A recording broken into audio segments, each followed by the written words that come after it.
Welcome to our channel. Today we how to restore an Ubuntu VPS firewall with UFW after misconfig, beginner guide step by step clearly. To restore your Ubuntu VPS firewall with UFW after a misconfiguration, begin by accessing your server via SSH.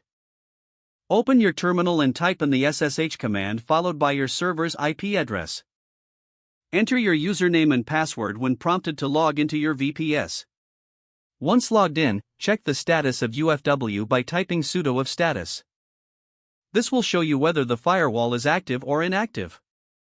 If UFW is inactive, you can enable it with the command sudo of enable. If UFW is active and misconfigured, it's essential to reset the configuration. To reset UFW, type sudo of reset. This command will disable UFW and remove all rules.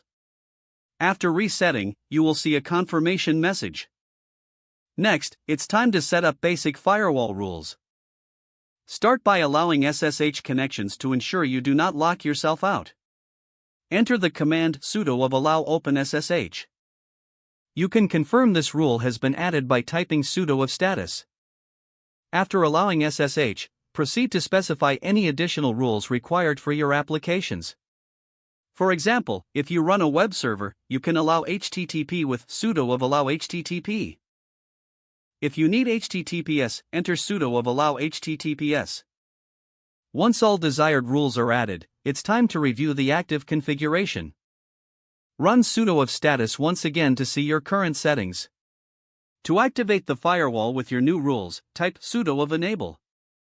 UFW will now enforce your defined rules.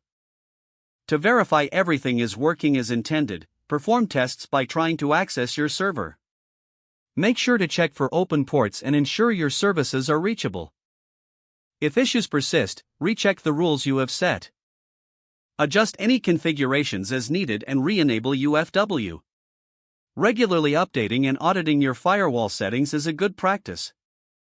This ensures your VPS remains secure against unauthorized access. If the page does not load, refresh the browser or try again in a private or incognito window.